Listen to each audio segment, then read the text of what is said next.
Okay, good afternoon, everyone. A very warm welcome for those of you who've taken the time to join us today for our Artificial Intelligence and Spinal Injuries webinar. This is the third in our series of webinars on artificial intelligence. Thank you to those who joined us for our previous one on brain injuries.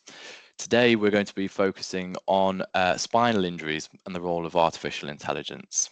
And speaking of AI, I asked ChatGPT this morning, what does the future hold for spinal injuries and artificial intelligence? And it was making a very strong emphasis on the role of AI in diagnosis and the treatment stage. And it also pulled through quite a well-published story in the news at the end of last year about some research in Switzerland where they managed to get a paralyzed man from a cycling accident to walk again with the use of a wireless digital link between his brain and spinal cord. So very, very exciting and potentially groundbreaking things happening in that sphere. My name is Mark Corley. I'm one of our senior associates in the Irwin Mitchell Medical Negligence team, and I'll be the host for today's webinar. But I'm also joined by two fantastic speakers who we're really lucky that are joining us today. So I'd like to welcome, first of all, Professor Anba Soopramanien, who's a consultant in spinal injuries and rehabilitation, and also Harvey Sihota, who's the Chief Vision Officer at Spinal Research. I'm really looking forward to hearing from them. Thank you to those who have already submitted questions. You can submit additional questions throughout the webinar today via the Q&A function on your screen, and we will do our best to answer as many as we can at the end. When submitting questions, if you could include your name and email address, so if we don't get to your question, we can try and respond after the event. We will be recording the virtual webinar, and the link will be sent out to everyone afterwards.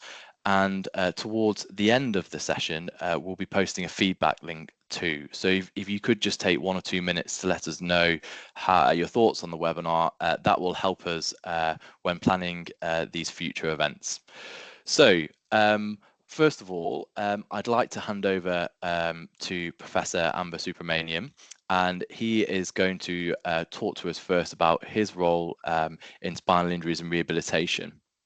So, Professor, I will hand over to you.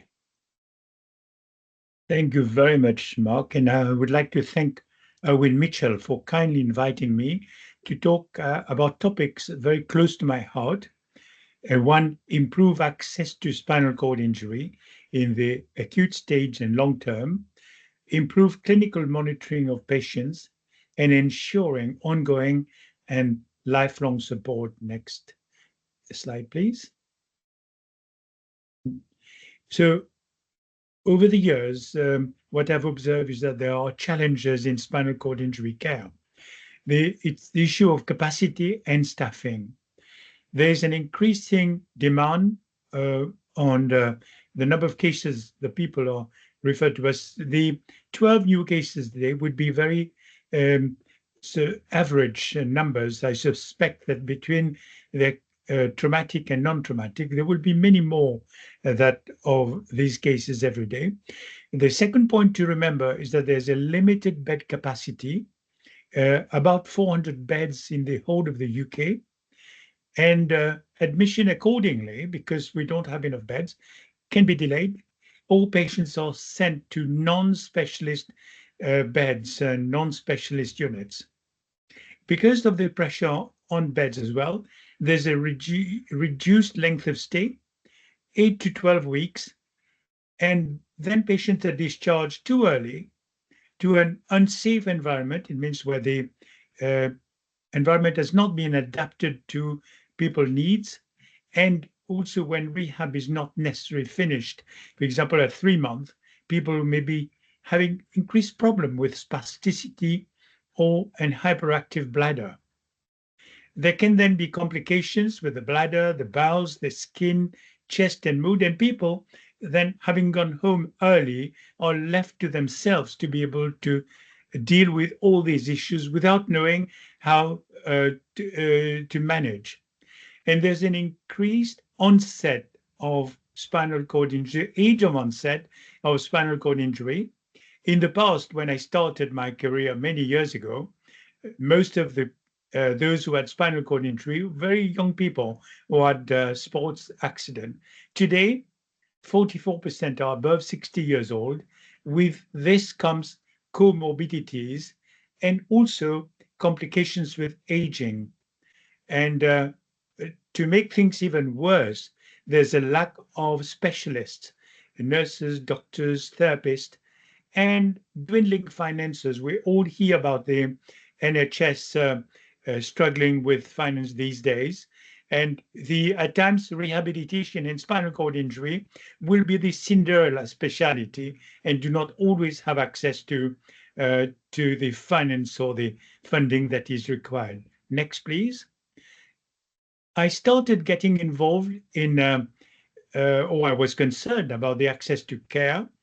And as early as 2003, I joined up with two colleagues of mine. One was from Italy and the other one from Belgium.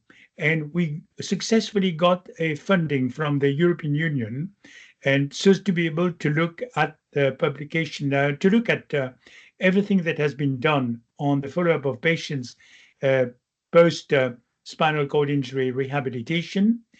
We carried out a research which was the first randomized controlled trial on spinal cord injury, and we published a paper in 2008 in the Archives of Physical Medicine and Rehabilitation, and I've given here the details of the article that was published. I subsequently carried out with the colleagues who are in Bournemouth University a qualitative study, because I was hearing people telling me, oh, but people do not like telemedicine, etc. So we did a qualitative study, and to our pleasant surprise, people were very supportive of this technology. Next slide, please. And so there were concerns about access to care, as I said, and I did a video to promote the technology, to carry out a survey, and both it was an interview by two patients who helped us to carry out the survey, and also we did a big survey on SurveyMonkey that we have published. Or it has not been published, but we've got all the results that are online. And then this allowed us to get some more funding from the Technology Strategy Board in 2012 to look at the use of a care portal that was initiated by a company called Dokubo. And that was absolutely fascinating. Next slide. And so we thought that it would be useful for us to look at technology to be able to support patients in the community. And we had a video that was published online to show how we can use technology to support patients in their homes and also in the non-specialist units. So I was saying the first point was about the access to care. The second was of improving clinical monitoring. All of us who are clinicians know that when we have a monitoring of patients, the blood pressure in the clinic, they can have a white coat syndrome. The blood pressure can go high up, whereas a regular monitoring, a continuous monitoring will give us a more reliable technique.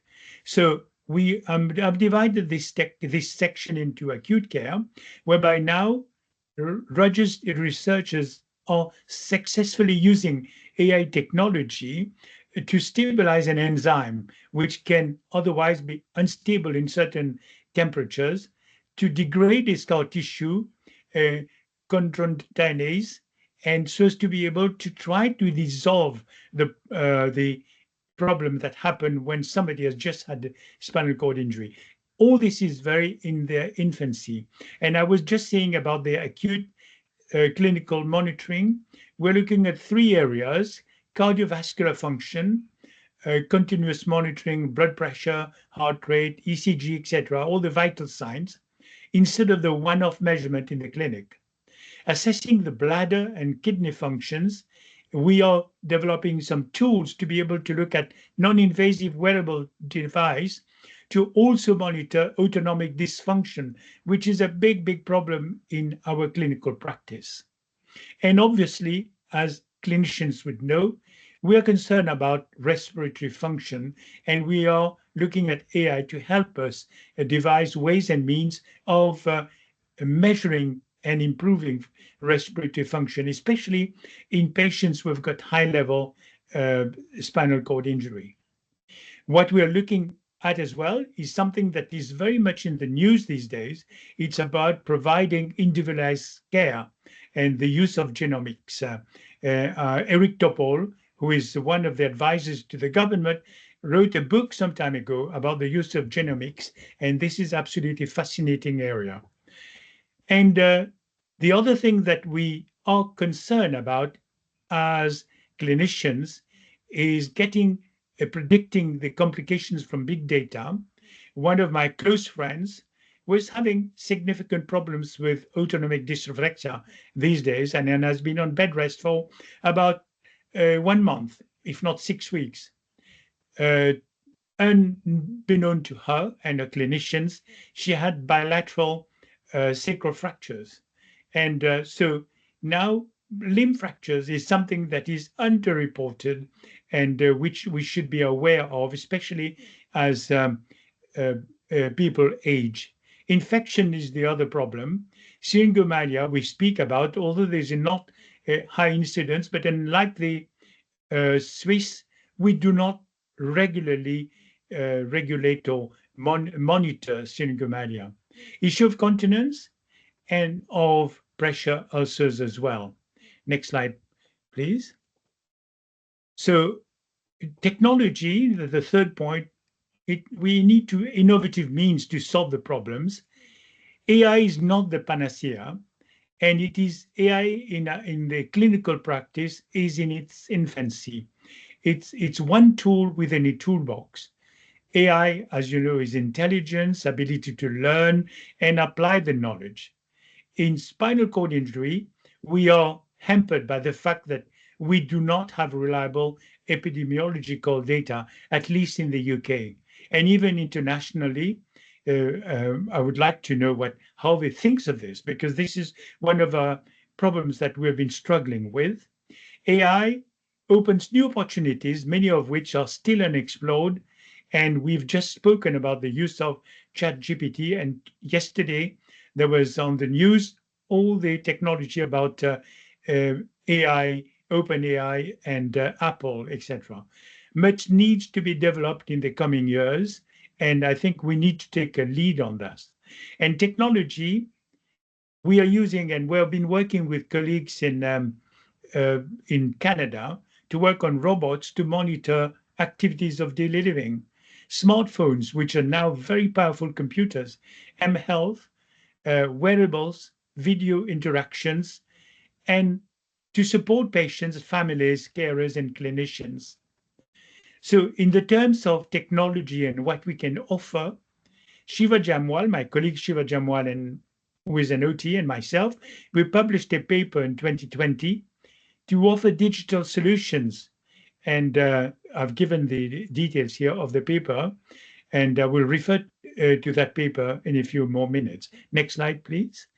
And so what is interesting is that we've been testing the results so far on a global stage. We have a charity that we have set up in Mauritius called NURAM, and Sue Paddison, who is the lead physiotherapist in London, and Shiva Jamwal, and I, we've been assessing and providing virtual support to patients in Mauritius through that charity. We've been delivering lectures remotely and training therapists and nurses. Our latest project is to launch a mobile rehab unit by using remote technology to train staff.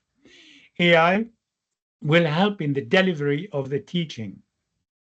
In the UK, we have carried out MDT assessment, for example, on posture and seating on patients based 100 miles away. And since COVID-19, I myself developed an app um, called eNeuroRehab to assess patients for medical legal clinics as well as clinical monitoring. I always have solicitors, legal advisors telling me whether this is reliable. Yes, this is reliable technology. Next line, please. So our focus all along has been on patients, training, and care. Our main important point for us is to empower patients so that they can become expert patients for bladder, bowel, skin, and we need to develop AI tools for diagnosis, monitoring, and teaching. All of us who are working in the clinical field in spinal cord injury would know that at times GPs who do not see a lot of people with autonomic dysreflexia will be very well advised to listen to their patients, will tell them, this is what I have, and this is medication that you should give me. To address the shortage of specialist staff, I've mentioned about it, we need to recruit more junior staff to do the triage, helped by a smart form so that specialists can provide the relevant expertise that is required. And staff from the spinal units need to train and advise with AI technology, video, the staff from non-spinal units. And we need to organize, I was saying, interactive diary for families, staff, and local teams.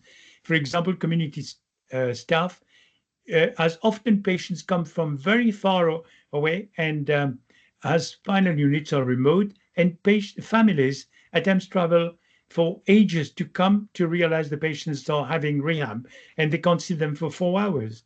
So we need to encourage interaction between specialist spinal cord injury units, wheelchair services, and patients for choice of equipment, posture, and seating assessment. Finally, we are supporting local hospitals. Fractures, I was saying earlier, are underreported, and the use of AI, of which you've heard a lot about, for X-rays and MRIs, CT scans. And there are protocols of bowel care. So many times I've heard people say that they've gone to the local hospital, nurses point blank refuse to do bowel care, saying that this is not allowed. So the spinal units have been very good at providing the support for these patients. Next line, please. So we also have to address the complexities of spinal cord care. Age of onset of spinal cord injury, as I said, increasing the comorbidities. With comorbidities comes an increase in the use of drugs and in drug interactions. AI will help with assessing drug interaction. I can't keep up with the number of articles that are written every day on all the drugs that are being prescribed by us. And diagnostic tools will include AI in radiology, CT, MRI, as I said earlier. Next line, please. Next slide.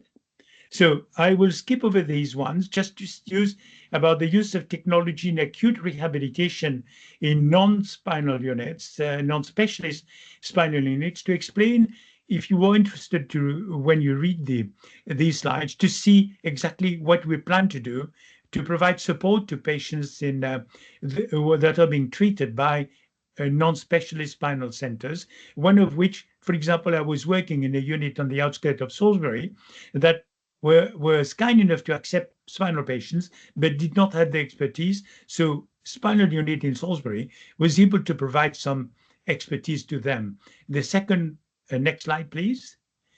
And so this is the use of technology for acute spinal cord injury management, as well as I mentioned. Next slide.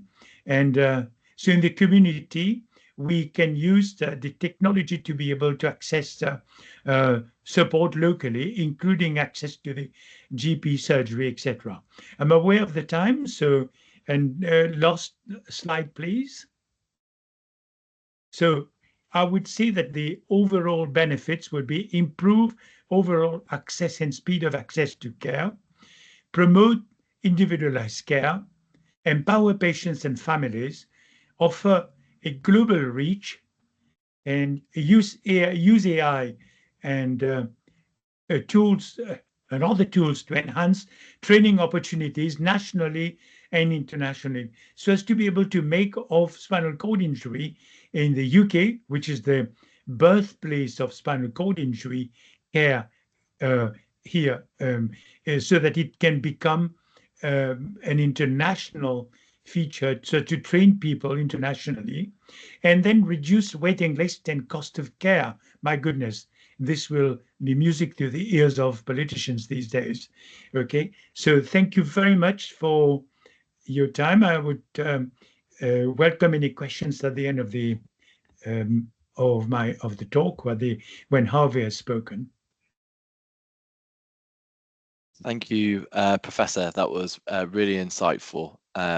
Whilst we're waiting just for Harvey to upload his slides, we often hear from families who talk about the impact, particularly of the waiting times and the travel to get to a specialist spinal centre.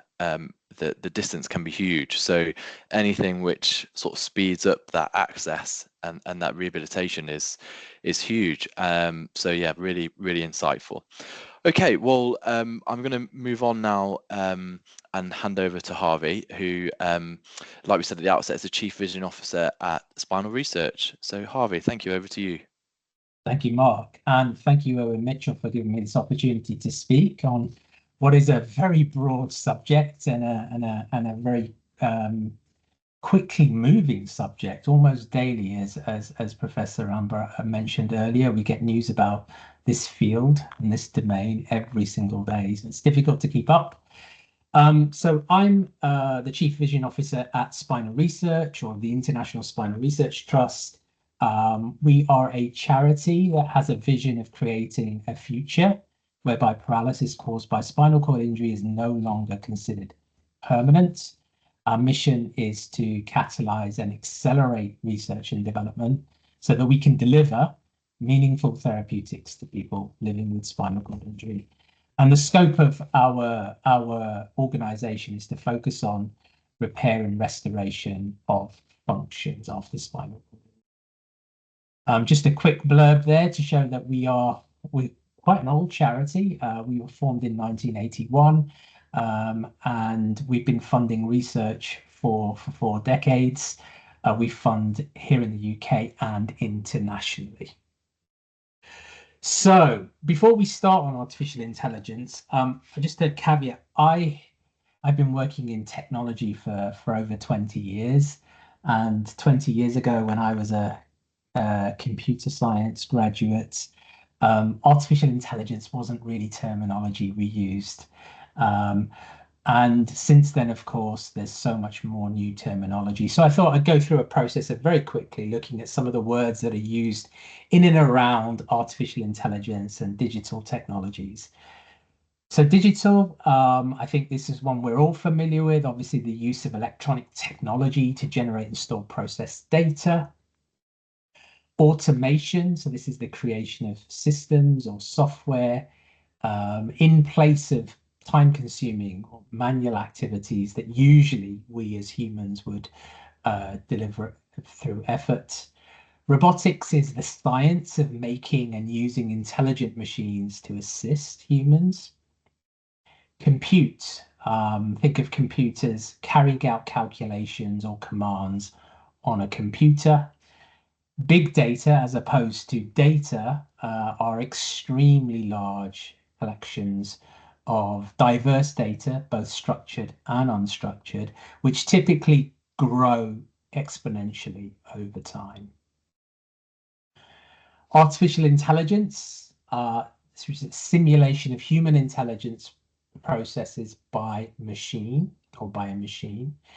Machine learning, which is a branch of AI that focuses on using data and algorithms to enable it to imitate the way humans learn, gradually improving accuracy over time. Neural networks. Neural networks are all about teaching computers to process data in the way that the human brain and all of those networks of neurons process data. Large language models, these are really now in the news all the time, and obviously drive a lot of what we see around things like ChatGPT and the other types of applications that are out there now. So this is machine learning algorithms that use neural networks and massively large data sets. So you can already start to see there's lots of overlap with terminology. And then probably one that's also really hot at the moment is AGI, or artificial generational intelligence. And this is essentially software with human-like intelligence. So again, overlaps with previous terminology, but has the ability to self-teach. So it's actually learning and it's teaching itself. So hopefully that will help a little bit. So what am I going to talk about today? So there are quite many settings that Professor Anba actually covered that I will cover as well, but perhaps with a slightly different slant. So forgive me if there's any repetition. So the 4 areas that I'm going to talk about today are acute care, rehabilitation, community living, and scientific research. And I'm sure there are more domains and more settings that AI will have application, but I thought these would be 4 good ones to talk about. Okay, so acute care, and I should caveat, all of these images that I'm showing are generated by Midjourney. Midjourney is an AI-driven photo generator. So acute care and treatment. So as Professor Anba mentioned earlier, the use of AI and algorithms to analyze medical images like MRI scans, CT scans, and potentially other health data sets that will be streaming into a location to detect, to predict, and to plan treatments. And one of these areas that we are exploring at Spinal Research at the moment is the development of something called the Spinal Cord Toolbox, which is algorithms and frameworks that analyze MRI scans for spinal cords. And this is really intended to help speed up some of the analysis of these quite complicated imaging data sets and arrive at answers much earlier, and to take some of the pressure off of the radiology capacity. Robotic surgery. So this is an area that we have seen quite a bit of development in more recently, and probably one that's most recently in the news is Elon Musk's Neuralink, who are actually using a robot surgeon to implant electrodes into the brain, believe it or not, and that has gone into clinical trial. And I think the first patient is very public about his experience with the technology.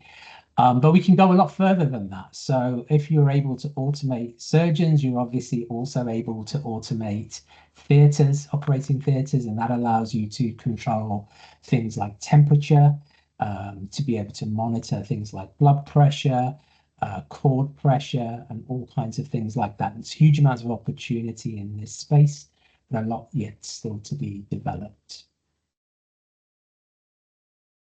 As Professor Anba also mentioned, prognosis, prediction, so using machine learning models to predict outcomes and potential for recovery of motor functions or risk of complications.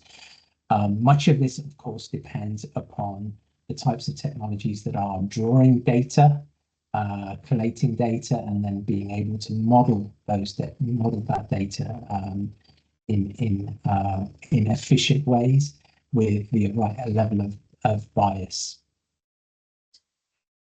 Then personalized treatment planning, of course. So once you have all of that information at your fingertips, whether that's information on things like genomics, proteomics, metabolomics, but also things like blood pressure profiles, et cetera, will allow us to, and allow clinicians to start to build and develop personalized protocols for rehabilitation, medication plans, nutrition, and lots of other things. And the bigger the patient data sets get over time, the more opportunities there will be to create further personalization and more accuracy and efficiency in this space. So lots of opportunity in the acute care and treatment space for artificial intelligence and associated technologies. Rehabilitation. So many of you will already be familiar with the robotic exoskeleton space, which has been really moving quite quickly over the last 10 years. So obviously some will now start to create algorithms that will adapt protocols on a more personalized basis to augment recovery, and will likely also interface to other types of biosensors that will help close those loops and improve the outcomes ultimately. Linked to that would be immersive environments, or perhaps, otherwise known as virtual reality, but with even more enhancements in terms of sensory experiences, haptic feedback, and providing sensory cues and being able to simulate real world physical and social interactions, all part of a rehabilitation, a very immersive rehabilitation environment. And neuroprosthetics. So this is something that's in the news a lot. As Mark mentioned at the beginning of the call, we saw the news last year about a digital bridge being created for a paralyzed person, where there was a brain implant, there was a spinal implant, and then there was a digital bridge created between the two. Those two implants being connected together in almost a neuroprosthetic assembly, if you like. And the idea is that, again, by getting really kind of quite granular electrophysiological and neurophysiological data, allows you to create lots of machine learning algorithms that would enhance and personalize programs for stimulating and sensing brain and spinal cord activity, and integrating those with wearables and implantables. So Onward Medical, for example, is one that is developing this technology and is getting close to approving one external wearable device for spinal stimulation later this year. But also, it doesn't have to be necessarily for movement. It can also be interfacing with computers, phones, wheelchairs, and other devices like exoskeletons, as well as clinical monitoring systems. So there's a lot of development in this space. Onward Medical, Neuralink, Precision Medical, BlackRock Tech. There's a lot of companies that are developing technology in this space. And you could actually see a scenario where all three of these particular areas could be integrated together. The next setting is community living. So once, obviously, a lot of you know that once you're out there in the world after discharge from a specialist spinal injury center, you're now facing a world where you need to adapt and to build your new world. And sometimes that can be quite overwhelming for people. And there's a huge amount of information out there, and sometimes there's so much out there, it's very overwhelming to make sense of it. So there's definitely potentially roles for what we call a personal assistant of some kind that can provide you with that type of information that you need to build your new lifestyle, to support your new lifestyle, but also opportunities to provide kind of health support in the community. Assistive tech, this is an area that's growing massively already and will benefit further from artificial intelligence.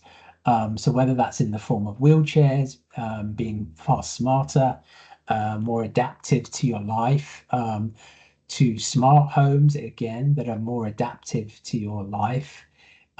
We've got now these glasses, these AI glasses that are providing immersive experiences. And of course, these neuroprosthetics, whether they're implantables or wearables that will integrate with devices in the home to make life more easy for people living with spinal cord injury, for independence and quality of life. Remote health, something that, of course, again, Professor Anba mentioned, is that life out there in the community is also then exposed to, secondary complications, aging, etc. So again, systems that are able to provide continuous health checks and notifications to the individual, but also potentially to health experts. It also integrating with implantables, wearables, and external devices. Social integration, again, social isolation is a problem for people in the spinal cord injury community, and of course, social media has been a boost for the community, for allowing people to connect to one another and start to form communities, and therefore building peer groups, and then ultimately to access to real life accessible events and activities. So again, AI could help power that and improve that further and create these immersive experiences.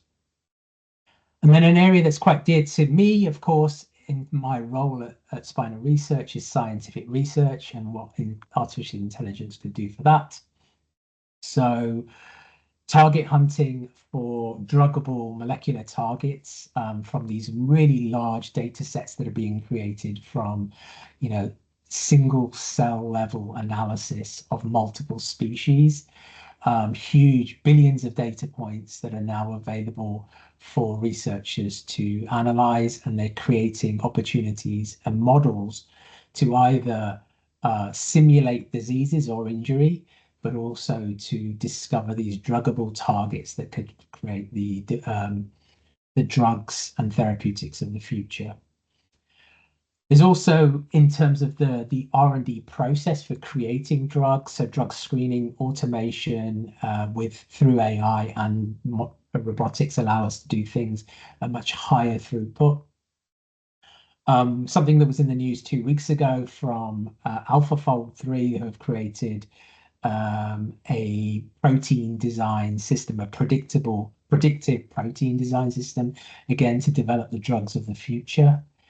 Preclinical automation, so experiments for spinal cord injury are very expensive and very difficult to do, very nuanced. Where there's opportunities to automate those would be great. So some really good examples are a system called Deep Lab Cut, and also another system, the systems that are being developed by AI Scientific, which are Auto Scientific, I should say, which are developing animal behavioral monitoring systems as well. And then, of course, as we get more data and more precision, it allows us to be far smarter and more nuanced when we design and stratify clinical trials of the future. So final thoughts. AI is moving exponentially. It can be very overwhelming. I think it will be overwhelming for everyone, including those working in AI. So don't worry too much about that. We should embrace the opportunities we have with these technologies to enhance independence and quality of life for people living with spinal cord injury. But, and there's a big but, we need to be careful that there's good data, as Anba mentioned earlier. We need good data sets before we can build good models for good AI, if that makes sense. So we've got to be careful that there isn't algorithmic bias. Is the data set representative of our disabled communities? Of course, then there's concerns about privacy and surveillance with all this excessive data collection. We've got to be careful that there's not too much dependence or over-reliance on this. We don't want to diminish human interaction or reduce personal autonomy. We've got to be careful with ethical and governance issues, design inclusivity, legal and policy gaps. And then, of course, societal and psychological impacts, risk of social isolation or feelings of being judged by this impersonal system. Here are a bunch of the referenced examples, which I'm sure you can get the slides for later. And just want to say that, of course, anytime you want to get involved with Team Spinal at Spinal Research, get in touch with us. And I'd like to thank all of you for listening. Thank you, Harvey. That was brilliant. Really, really insightful again. Just to remind everyone, if you do have any questions, please post them on the Q&A function, and we'll try and put them to our speakers, and we'll get Amber back on the screen as well in a minute. Just Harvey, on the back of your presentation, if you don't mind, I suppose it might be a difficult one to answer, but in terms of timing, for a patient to be seen in a specialist spinal centre, how long do you think it will be before some of these sort of groundbreaking projects that these different organizations are working on, how long do you think it will take for those to, well, to use a phrase, hit the shop floor, really, in terms of being able to go to patients and for them to be available across those kind of spinal centers? Yeah, no, that's a really great question, and obviously, you know, there's lots of caveats to the answer on that, of course. So obviously, one, there's a dependency on developing the technologies, and there's got to be the venture funding that's going to support not only the development, but also the clinical trials that will be associated with those. And then secondly is then finding clinical trial sites that are willing to do these, and these will be our major trauma centers and our specialist spinal injury centers that will be taking part in these multi-center trials. And then those that do show those outcomes thereafter would then be conversations for adoption and then beyond. So there is a process to it. And of course, much depends on funding, but also making sure that you've got the clinical trial networks in place to be able to want to take this innovation adoption. And I suppose just in terms of your role, you obviously have quite a broad overview of the different subject areas. If money wasn't a question, you know, if the level of investment was unlimited, let's say, where would you put that in terms of these different areas? Where do you see there being the biggest impact in terms of spinal injuries rehabilitation? If money was no object and the investment was unlimited, which sort of area would you look at in terms of being the most sort of groundbreaking and having the most significant impact? So I think the neuroprosthetics, I think whether they're in implantables or wearables, I think both of those, and maybe even those in integration, are probably going to have the biggest impact and would have the biggest bang for the buck at the moment for the field of rehabilitation and outcomes, I would say. And the good story is that actually those are the ones that are closest to being delivered, whether that's, you know, what Elon Musk is doing in the Neuralink world, but also, for example, the likes of Onward Medical, who were in the news with this brain-spine interface last year. Yeah. And in terms of, so one question that we always encounter in terms of our role in the legal process is cost. And it sounds like we're not quite there yet in understanding the sort of cost implications for those sorts of things. But does the data sort of suggest that investment upfront would save cost in terms of other aspects of the healthcare system? So, for example, the social care system, you know, assuming you can really improve the rehabilitation at the outset, I would assume that would save cost in terms of the implications of the care requirements for that patient and things like that, and the equipment and the accommodation that they live in, things like that. You know, is there research looking at that, and does the data really support that? Yeah, Amber, do you want to answer that, or should I? Sorry. That's okay. No, I can take it to start with. Or both. I'd be interested for both of your perspectives. So I think in general, so in our simple answer is absolutely will bring down costs. They have a massive impact on all metrics of cost to be able to make people more independent and more functionally able.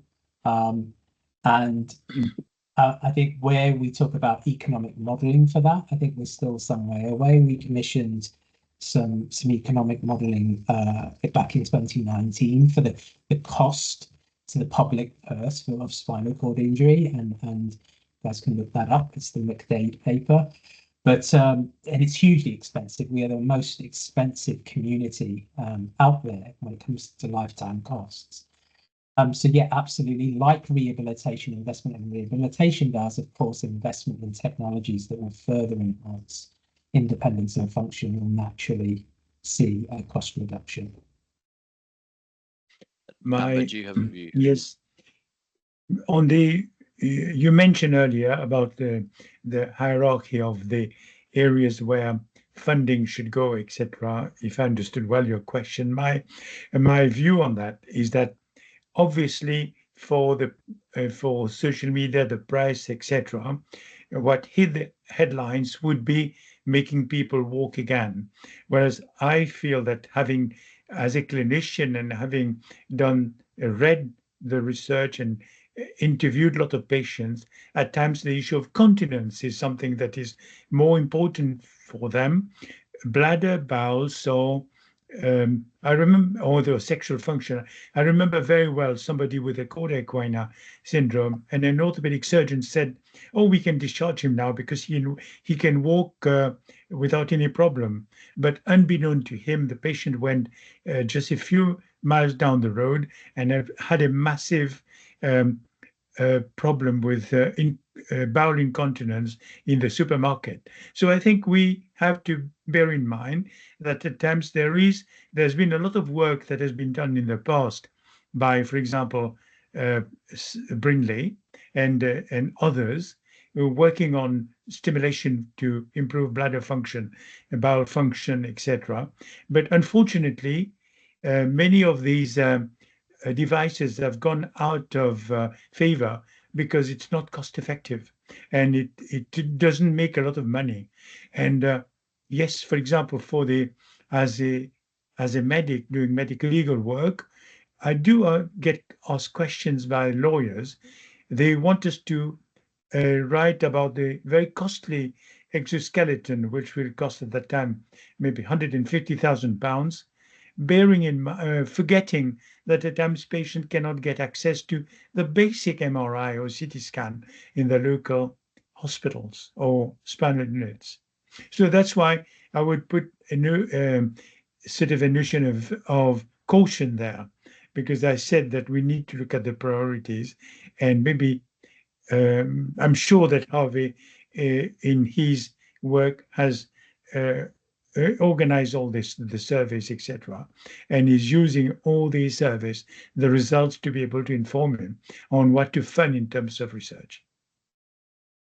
Thank you. And Professor, there's a question on the chat that during your presentation, you mentioned a wearable device for monitoring autonomic dysreflexia, and you mentioned that was in development. And the question was, what, is this a readily available, or is it still for the future?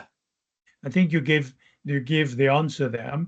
You said it's in development. So people, I was reading some papers on it, and people are working on this, because obviously autonomic dysreflexia, bladder, bowels, etc., are major problems, and attempts the methods available so far have been quite invasive, and they're looking at devices that are being tested. I think it's in Switzerland, and just to be able to look at the future of how this can be developed. I suspect that it won't be long before we get an answer to this, and this will become in practice, I suspect, within the next 3-4 years.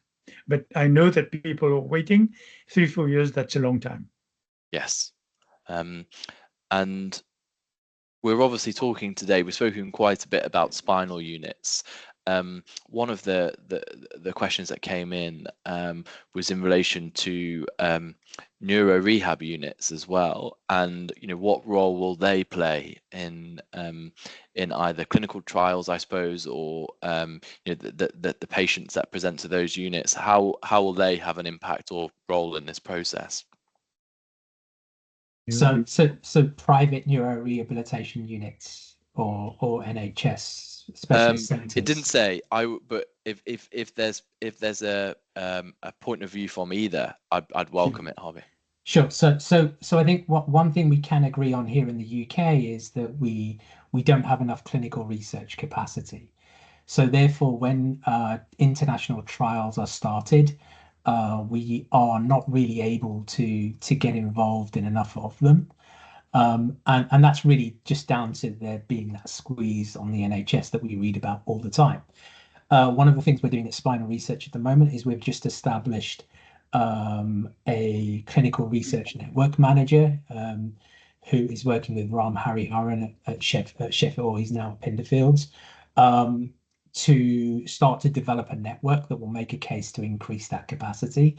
But there should be, of course, all of our network of centres should all be clinical trial capable. It should be our objective, and that is something that we will work towards. Hopefully that helps answer that question.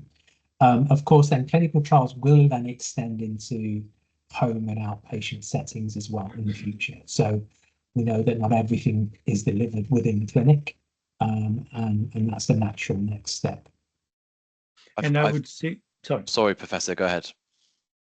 No, I would say that private or NHS neuro rehab units have a big place, because they can offer something that I've seen because I was working in one neuro rehab unit for a few years in Salisbury, and they've got the facilities to accept people with brain injury in addition to spinal cord injury, and we cannot minimize the impact of an injury on brain and spine.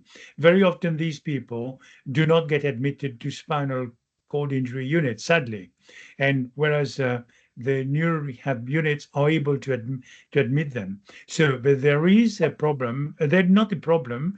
There's something is that people need to, with humility, accept where their skills lie. If you tell me that somebody who's in a neuro rehab unit do not have the skills to deal with spinal cord injury, then they should learn from the people with who have got the skills in spinal cord injury. And similarly, they can bring a lot of help to the people who have got dual pathologies, spinal cord and brain injury. And I think that's something, it's up to what I've noticed when I was working in that unit in Salisbury, up to probably around 40% of people who had a high cervical cord injury had brain injury or related matters. What happened? We very often would say, in many units, I'm not speaking of any particular unit in particular, these are difficult patients. They are not difficult. They are difficult because of the impact of the brain injury on themselves. Thank you. We've got two more questions that I'd like to get through before we wrap up. The first one, Harvey, is in relation to the research. Is there anything looking at the use of artificial intelligence, specifically in the context of pain relief? That's to the back or the legs, really. Is there anything that you can speak to us about that? Yeah, that's a really great question, and probably not an easy one to answer. So obviously most pain metrics are kind of self-reported and self-descriptive. So, do we have biosensors that can give us the type of information that would be useful in an AI system at the moment for pain? Probably not, I would say. So probably not an easy answer. Of course, self-reporting systems that feed into a broader data set could be really useful information that could lead to some further innovation. But I would say at the moment I'm not aware of any biosensor-based technologies that could support that. As a clinician, I would say that's one of my frustrations dealing with pain in general, which is a big problem, as we know, in spinal cord injury, is the fact that, for example, because of lack of capacity, we see a patient once, and we may see them maybe 6 months later, or if ever. So in the meantime, the drug that we have prescribed is not being monitored. So you will see them 6 months later with exactly the same problems and without being monitored on a regular basis. Yeah. Yes. Yeah. It's a great point. Great point. One final question for Anba, and I'm going to read it out in full. It says, Anba, as always, it's a pleasure to listen to your talk and your perseverance with the application of technology in spinal cord injury care. Thank you, Harvey, as well. One of the key problems in spinal cord injury care in the UK is the lack of a centralized database of patients with their demography, injury details, radiological findings, outcomes, and other data sets. Any application of AI will require the information behind it. Algorithms need this information behind them. Do you have any suggestions in how in this country we could develop or improve on this? I think I had a discussion with Harvey the other day about this, and I think the Spinal Injuries Trust is trying to address this problem, and he was referring to a consultant who's now has moved to Pinderfields, and precisely because we are aware that there is lack of reliable data, and we all are very frustrated by this. And we speak about big data, we speak about getting artificial intelligence to help us, etc. But in reality, we can't come to any conclusion because the data is not reliable. I stopped to let Harvey. No, absolutely, you're absolutely right there. So as part of the clinical research network that we're creating and supporting in the UK, which involves clinicians, academics, and other specialists in the network, is that we need to come up with answers to that question. I think that the outcomes that are collected at the moment for spinal cord injury are suboptimal, and therefore ultimately we cannot really make the best use of that technology and artificial intelligence as per the question outlined. Okay, thank you. It was a great question, I would say. Yes, absolutely. Yes, absolutely. Well, we are going to wrap up, and I just wanted to say thank you to everyone for joining us for this afternoon's webinar, and thank you, of course, to our brilliant guest speakers, Harvey and Anba, who provided us with a really insightful session on artificial intelligence and spinal injuries. I'd just like to remind everyone there is a feedback link to answer a quick survey on the webinar that will help us with the future ones. And the final webinar in our artificial intelligence series will focus on pediatrics, and that will take place on Wednesday the 25th of September. So hopefully you can all join us then. But again, thank you very much, Harvey. Thank you, Anba, and have a great afternoon, everyone. Thank you. Thank you for having me. Thank you. Take Thank care. you very much. Bye-bye.